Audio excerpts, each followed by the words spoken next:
नमस्कार, मैं छत्तीसगढ़ अखबार के यूट्यूब चैनल इंडिया आजकल के स्टूडियो से सुनील कुमार। मुंबई में एक बवाल मचा हुआ है मराठी बोलने वाले और न बोलने वाले लोगों के बीच में। अधिकतर लोग तो मराठी बोलना जानते हैं जो मुंबई में रहते हैं वो, लेकिन बहुत सारे लोग नहीं भी जानते होंगे। छत्तीसगढ़ में ही बहुत सारे ऐसे लोग हैं जो छत्तीसगढ़ी बोलना नहीं जानते।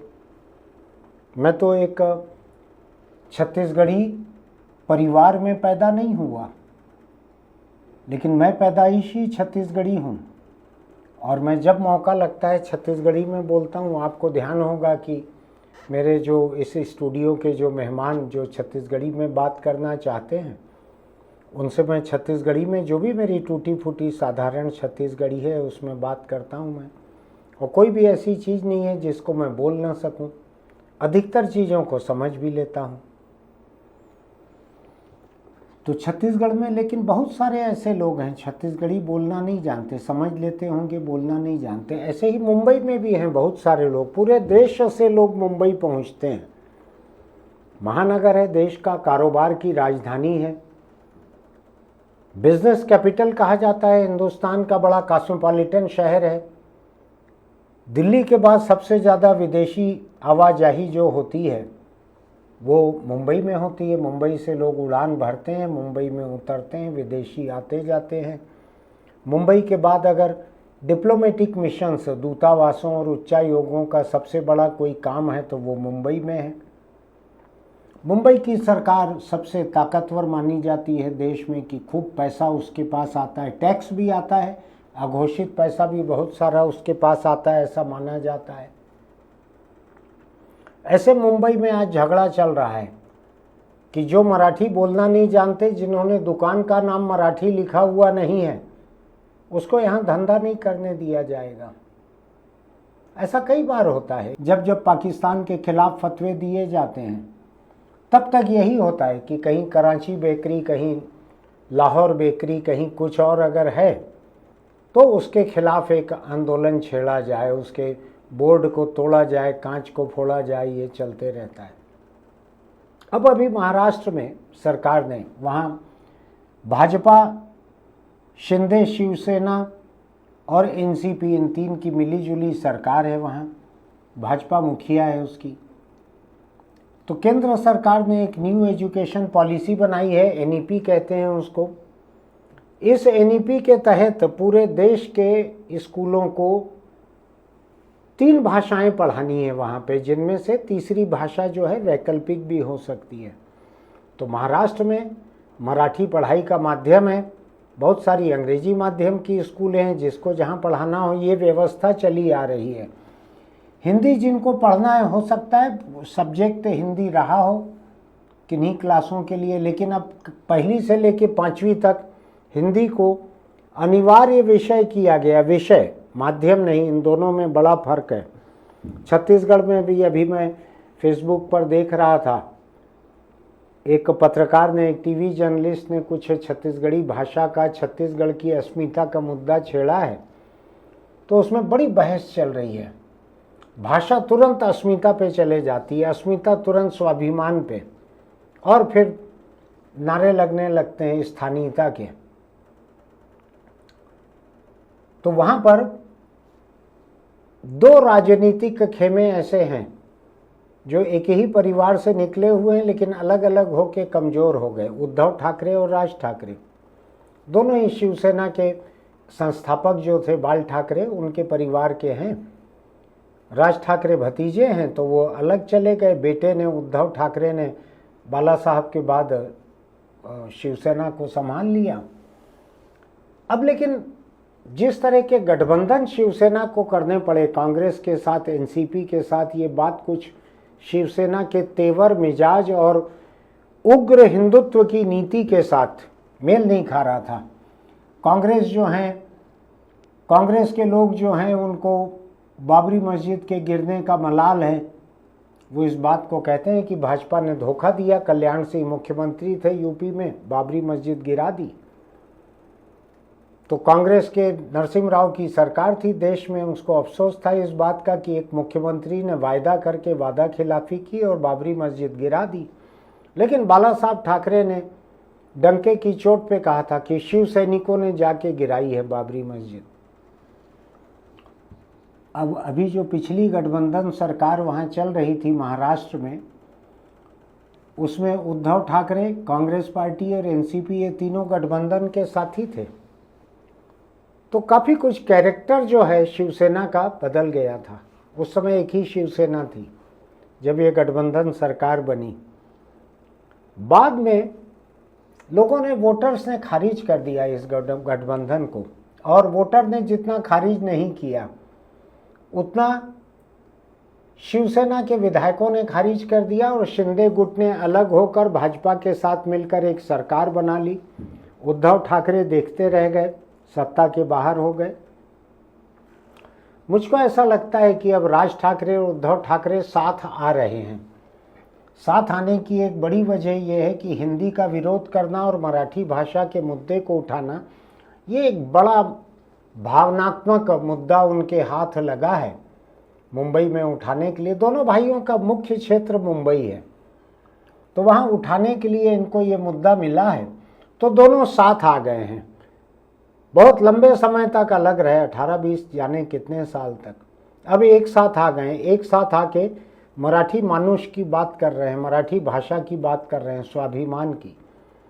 और हिंदी को खारिज करने के लिए उन्होंने बड़ा जमकर विरोध किया। तो नतीजा ये निकला कि महाराष्ट्र सरकार को एनईपी के मुताबिक जो फैसला उन्होंने लिया था उसको वापस लेना पड़ा महाराष्ट्र सरकार को। और इनको लगा, राज ठाकरे और उद्धव ठाकरे को, कि ये मौका है नेतागिरी कायम करने का। और दोनों ही, उद्धव की शिवसेना जो भी बची हुई है थोड़ी सी शिंदे गुट के बाद, और राज ठाकरे, इन दोनों के कार्यकर्ताओं के तेवर यही थे, मारपीट के, गुंडागर्दी के, मुंबई पर राज करने के, मनमानी करने के। कहीं दुकानों के बोर्ड में मराठी नहीं है तो उसको तोड़ो, कोई मराठी बोल नहीं रहा है तो उसका मुंह फोड़ो। कहीं यूपी बिहार से आए हुए ऑटो चलाने वाले, टैक्सी चलाने वाले, दूध बेचने वाले भैया लोगों को मार के भगाओ। यही इनकी राजनीति थी और यही इनकी कामयाबी का राज भी था। महाराष्ट्र के स्थानीय लोगों को लगता था कि ये बाहर से, बाहर देश ही है लेकिन बाहर से आए हुए लोगों को मार कर भगाते हैं। बाल ठाकरे ने शायद इसी मुद्दे पर शिवसेना बनाई भी थी, दक्षिण भारतीय मजदूरों को भगाने के नाम पर। तो वहाँ पर कुछ व्यापारियों ने कहा कि भाई हम हिंदी बोलेंगे, हम मराठी नहीं बोल सकते, तो उनको मारा। वहाँ पर राज ठाकरे के कार्यकर्ताओं ने मारा। फिर कल वहाँ रैली निकली व्यापारियों की, एक इस मारपीट के खिलाफ शांत रैली थी। तो उसके खिलाफ ठाकरे बंधुओं के कार्यकर्ताओं ने एक रैली निकाली है आज वहाँ पर, जिसमें गिरफ्तार हुए लोग गिरफ्तार हुए। तो इन्होंने कहा, राज ठाकरे ने, कि जो गुजराती यहाँ रैली निकाल रहे हैं, गुजराती व्यापारी, उनको पुलिस का प्रोटेक्शन है, और हम मराठी स्वाभिमान की बात करते हुए रैली निकाल रहे हैं तो हमको गिरफ्तार किया जा रहा है। तब ये लड़ाई चल रही है वहाँ, सत्ता की लड़ाई चल रही है, भावनाओं की लड़ाई चल रही है, लड़ाई भाषा की बिल्कुल नहीं है। मुझको मुंबई के कई लोगों ने कहा कि जो लोग जरा भी कामयाब हैं वो अपने बच्चों को अंग्रेजी स्कूलों में पढ़ाते हैं, मराठी स्कूलें गरीबों के लिए हैं।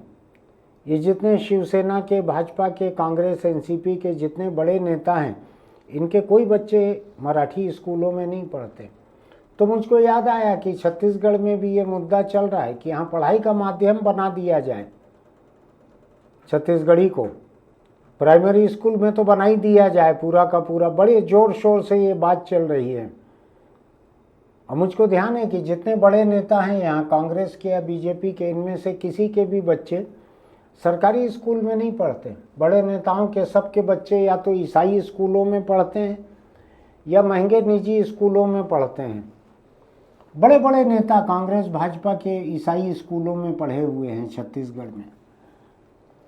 तब जो चल रहा है विरोध भाषा का, हिंदी को तीसरी भाषा बनाने का, तीसरे में क्या जाता है?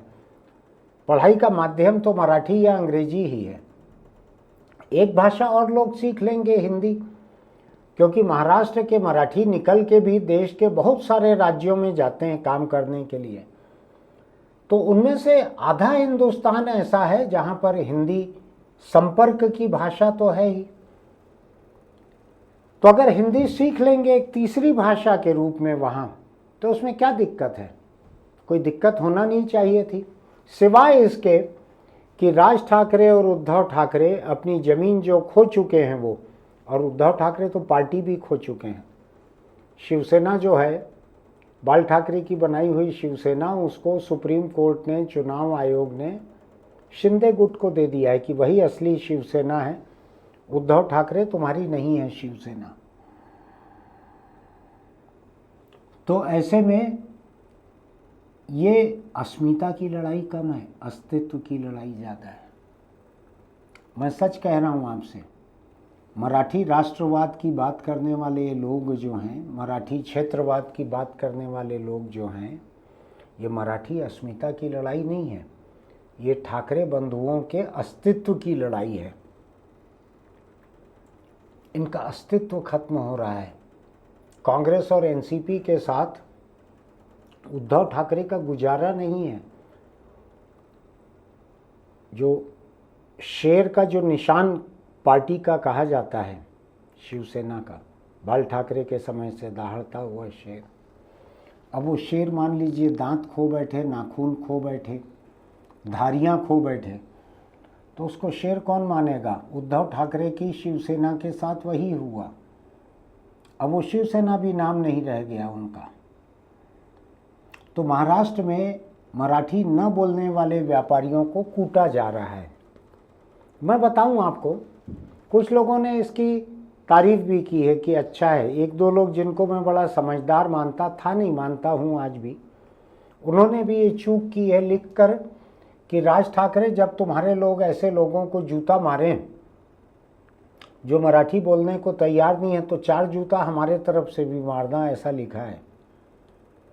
हैरान हूं मैं समझदार लोगों की ऐसी बातों से, क्योंकि उनको ये समझना चाहिए था कि ये लड़ाई भाषा की नहीं है, ये लड़ाई क्षेत्रवाद की लड़ाई है, ये लड़ाई अस्मिता की लड़ाई नहीं है, ये लड़ाई अस्तित्व की लड़ाई है, ये अपने आप की आत्मरक्षा की लड़ाई है। खोए हुए वोटरों को, खोए हुए कार्यकर्ताओं को वापस पाने की लड़ाई है ये। अभी कांग्रेस के साथ दिक्कत ये है कि वो है तो गठबंधन में उद्धव ठाकरे के साथ और शरद पवार के साथ, लेकिन भाषा के मुद्दे पे मारपीट में अगर साथ देगी कांग्रेस उद्धव ठाकरे का, जो कि नहीं दे रही है, कांग्रेस के नेताओं ने बयान दिए हैं कि हम भाषा के मुद्दे पे किसी भी मारपीट के खिलाफ हैं, लेकिन इतना बयान काफ़ी नहीं है। बिहार में चुनाव होने जा रहे हैं, कांग्रेस को वहाँ से कई तरह की उम्मीदें हैं। कांग्रेस वहाँ जाके क्या मुंह दिखाएगी कि जो लोग वहाँ पे भैया कह के बिहारी लोगों को मार के भगाते हैं, जो ना दूध बेचने देते हैं ना ऑटो चलाने देते हैं, तुम मारने वाले लोगों के पार्टनर हो, वहाँ पर भागीदार हो, और यहाँ बिहार में वोट मांगने आए हो, तो कांग्रेस को बिहार से मार मार के भगाया जाएगा। तो कांग्रेस की मजबूरी है इस तरह की बात करना वहाँ पर। लेकिन महाराष्ट्र का ये जो भाषा विवाद, दिखने में जो भाषा विवाद दिख रहा है, ये विवाद पूरी तरह से चुनावी राजनीति का विवाद है, राजनीतिक दलों के अस्तित्व का विवाद है, और राज ठाकरे, उद्धव ठाकरे जैसे लोगों के अस्तित्व का विवाद है ये। इसको समझ लीजिएगा। दूसरी बात, एक बात ध्यान रखिएगा, ये आज महाराष्ट्र का है, कल देश के दूसरे हिस्सों में भी ऐसे मुद्दे उठ सकते हैं। मुद्दा कभी भाषा को लेकर होता है, कभी क्षेत्र को लेकर होता है, कभी जाति को लेकर होता है, कभी धर्म को लेकर होता है, लेकिन इनमें से हर मुद्दा आखिरी में जाके हिंसक हो जाता है। मैं बताऊं आपको, उत्तर भारत में अभी उत्तर प्रदेश में एक नया बवाल चल रहा है। एक कोई यादव कथावाचक थे महाराज, वहाँ पे बहुत ही घटिया टाइप की कथा पढ़ते थे, लेकिन उनके घटियापन को लेके अगर उनको मारा जाता तो भी ठीक था। वहाँ जाति को लेके मारा गया कि एक यादव को भागवत पढ़ने का, कथा पढ़ने का, कथा करने का कोई अधिकार नहीं है, ये ब्राह्मणों का अधिकार है, इसमें जो देश के एक थोड़े से बाकी शंकराचार्यों को मुकाबले जो थोड़े से समझदार हैं, स्वामी अभिमुक्तेश्वरानंद भी कूद पड़े हैं। उन्होंने कहा है कि ब्राह्मण का अकेला एकाधिकार है ये कथा वथा पढ़ना, प्रवचन करना। अब ये तो हिंदू समाज के भीतर की दो बातें हो गई। हिंदू समाज के भीतर के यादव और ब्राह्मण, इनके बीच में लाठियां चल रही है यूपी में, एक दूसरे को धमकियां दी जा रही हैं। अच्छी बात नहीं है। जब आप किसी के मुंह खून लगाते हैं ना, तो इधर उधर ढूंढते रहते हैं। जब तक दुश्मन मिले तब तक दुश्मन ठीक है, जब दुश्मन न मिले तो दोस्त को भी खाने लगते हैं। तो ऐसा खून मुंह मत लगाइए। जाति का खून, धर्म का खून, क्षेत्र का खून, भाषा का खून, ये मत लगाइए किसी के मुंह में। आज मुंबई में देखने मिल रहा है, कल कहीं और शुरू हो जाएगा।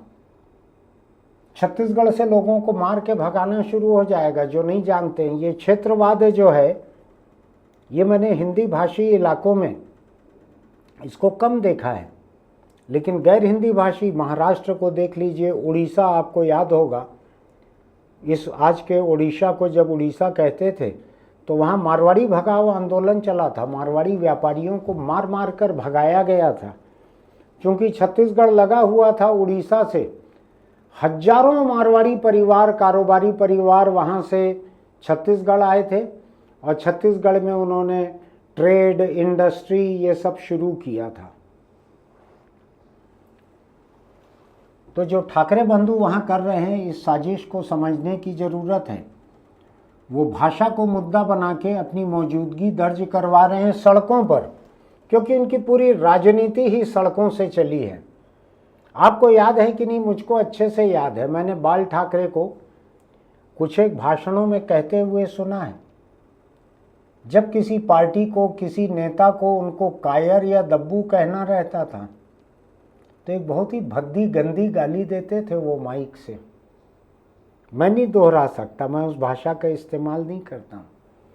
आक्रामकता इनका मूल चरित्र रहा है, शिवसेना का। दोनों ही अभी सत्ता के चक्कर में उद्धव ठाकरे ने अपने नाखून कुछ काट के उसको रेत कागज से घिस के रखा हुआ था।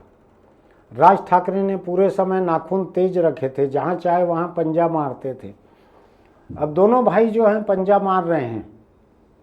तो ये शेर जोड़ी जो है, ये महाराष्ट्र की, मुंबई की सड़कों पर अभी हमले कर रही है, पंजे मार रही है कारोबारियों को, जो मराठी नहीं बोलते हैं उनको, जो गुजराती हैं उनको। देश की सरकार को भी ये समझना चाहिए। महाराष्ट्र की सरकार उसके मातहत ही है, देश की सरकार के, उसी पार्टी की है।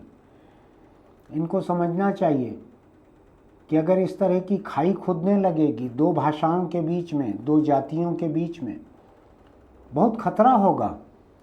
मराठी लोग भी पूरे देश में फैले हुए हैं। मेरे शहर में तो पूरा मोहल्ला ही है, एक मोहल्ला, दो मोहल्ला, तीन मोहल्ला मराठी लोगों के। पूरे देश में है ऐसा, और घुले मिले हैं सब लोग, किसी को कोई शिकायत नहीं है। मुझको मेरे शहर के मराठी लोगों से कोई शिकायत नहीं है, मेरे दोस्त हैं अधिकतर उसमें से। लेकिन ये जो भाषा की नफरत फैलाई जा रही है, भाषा का दुराग्रह फैलाया जा रहा है, जो हिंसा फैलाई जा रही है भाषा के नाम पर, ये देश को बहुत बुरी जगह ले जाके मारेगी। इससे देश का माहौल जहरीला हो रहा है।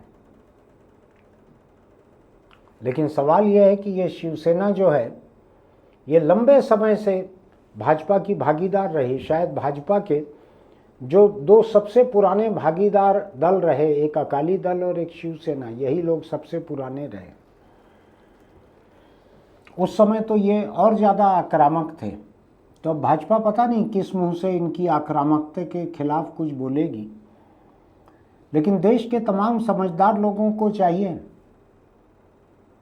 कि भाषा के नाम पर गैर मराठी भाषी लोगों को पीटने की तारीफ करने के बजाय उसको धिक्कारें। जहाँ भी संविधान का राज है वहाँ हिंसा को धिक्कारना ही होगा, चाहे वो बस्तर के नक्सल रहें, चाहे वो पंजाब में स्वर्ण मंदिर में डेरा डाले हुए भिंडरा वाले रहे, चाहे मणिपुर में हिंसा करने वाले दोनों गुट रहें, चाहे जो रहे। इसके खिलाफ बोलना पड़ेगा सबको, इसके खिलाफ लिखना पड़ेगा सबको। और मैं बताऊं आपको, ये देश जो है ना पूरा ताने बाने की तरह गुथा हुआ है पूरा देश। मैंने आज ही संपादकीय लिखा है, उसमें लिखा है कि एक तरफ तो यूरोप जो है, अलग अलग देश हैं पूरे उसमें, हिंदुस्तान जितनी जगह में तो यूरोप के 16, 17, 20 देश आ जाते हैं। वहाँ तो लोगों ने मिलकर, तमाम देशों ने मिलकर यूरोपीय समुदाय EU बना लिया, यूरोपियन कमीशन EU बना लिया, एक कॉमन करेंसी कर ली, कस्टम्स को ख़त्म कर दिया, वीज़ा की ज़रूरत नहीं है, जहाँ आना जाना है जाओ पूरे उसमें, इक्का दुक्का देश बाहर हैं उसके। दूसरी तरफ हमारा देश जो कि एक रहा हुआ है, आज यहाँ पर अलग अलग प्रदेश अपने अलग अलग सरहदों को खींचने की कोशिश कर रहे हैं। बहुत ख़राब नौबत होगी इससे। कहाँ तो जर्मनी की दीवार को गिराकर ईस्ट और वेस्ट जर्मनी एक हो गए, जर्मन एकीकरण हुआ, बहुत साल हो गए। मेरे पास भी उस दीवार का तोड़कर निकाला गया एक टुकड़ा कंक्रीट का मेरे पास भी है, बिकता है वहाँ पे। कुछ लोगों का ये भी कहना है कि फर्जी है वो, क्योंकि उस दीवार से जितना कंक्रीट निकला होगा उससे 200-400 गुना बिक चुका है अभी तक। तो टूरिस्ट लोगों को बेवकूफ़ बनाने के लिए दोनों भाइयों के बीच की दीवार के टुकड़े अभी तक बना बना के बेच रहे हैं कंक्रीट के, जो भी हो। तो यूरोप से सबक लेना चाहिए कि अलग अलग देश मिलकर एक हो रहे हैं और हिंदुस्तान के अलग अलग प्रदेश एक दूसरे के खिलाफ आड़े तिरछे चल रहे हैं। ठीक नहीं है। अटल जी होते तो कहते ये अच्छी बात नहीं है। उनकी ये बात मुझको बहुत अच्छी लगती है। हिंदुस्तान में बहुत सारी बातें अच्छी नहीं हैं जिनको वो कहते थे कि अच्छी बात नहीं है, और लोग मान लेते थे कि अटल जी कह रहे हैं तो ये अच्छी बात नहीं होगी। उनकी साख बहुत थी। आज मुंबई का ये तनाव कहाँ जाकर रुकेगा मुझको नहीं मालूम है। भाषा का विवाद, अभी तो कन्नड़ और तमिल भाषाओं के बीच विवाद चल रहा है कमल हसन के एक बयान को लेकर। तमिलनाडु का हिंदी विरोध पुरानी बात है, चल ही आ रहा है। पूरे दक्षिण भारत में हिंदी का विरोध चले आ रहा है। ऐसे में हिंदी भाषी इलाके हैं जो थोड़े से बचे हुए हैं, जहां बाहर का कोई बड़ा विरोध अभी चल नहीं रहा है। राजस्थान, मध्य प्रदेश, छत्तीसगढ़, यूपी, बिहार, हरियाणा, दिल्ली, इसमें बाहरी लोगों का कोई विरोध ऐसा अभी चल नहीं रहा है। महाराष्ट्र के इस मिजाज को समझना होगा, इसको काबू में पाना होगा। चाहे कांग्रेस के भागीदार लोग ऐसा करें, चाहे भाजपा के भागीदार करें, इसको दुरुस्त करना पड़ेगा। वरना देश की व्यावसायिक राजधानी है, कारोबारी राजधानी है मुंबई, उसमें लोगों को मारना शुरू करोगे तो लोग कहीं और भी बसने लगेंगे। फिर मुंबई का ये माहौल नहीं रह जाएगा। उसके बाद सोच के देखिएगा, इस बारे में बात कीजिएगा। और आपके इलाके में भी अगर कोई क्षेत्रवाद का ऐसा आक्रामक सैलाब दिख रहा है तो उसको बढ़ावा मत दीजिएगा कम से कम। फिर मिलेंगे। चलते चलते आपसे बस इतना ही कहता हूँ कि अगर हमारे उठाए मुद्दे आपको ज़िंदगी के असल मुद्दे लगते हैं तो हमारे YouTube चैनल इंडिया आजकल को सब्सक्राइब कीजिएगा, नोटिफिकेशन की बटन दबाइएगा, लाइक कीजिएगा, कमेंट बॉक्स में लिखिएगा कि इस तरह की बातों पर आपका क्या कहना है। अपने दोस्तों को भी भेजिएगा, वो भी सोच के देखें उनका क्या कहना है। चलते चलते एक छोटी सी सलाह, अगर आप बीड़ी, सिगरेट, गुटखा, तम्बाकू खाते पीते हैं तो उसको छोड़ दीजिए। अगर आप नहीं छोड़ेंगे तो कैंसर आपको नहीं छोड़ेगा, ये एकदम गारंटी जैसी बात है। इक्का दुक्का अपवाद मुझको मत गिनाइए कि हमारे काका जी 80 साल तक एक पैकेट रोज़ सिगरेट पीते थे, उनको कुछ नहीं हुआ। बाद में आप देखिएगा आपके घर के 4 लोग और पैसिव स्मोकिंग से कैंसर पा चुके हैं। तो तंबाकू को किसी भी शक्ल में मना कीजिए। बीड़ी, सिगरेट, गुटखा, तम्बाकू, गुड़ाखू, जिसमें तम्बाकू है उसको मना कर दीजिए। अपने परिवार के साथ चैन से रहिए, मौत के साथ क्या रहना। फिर मिलेंगे।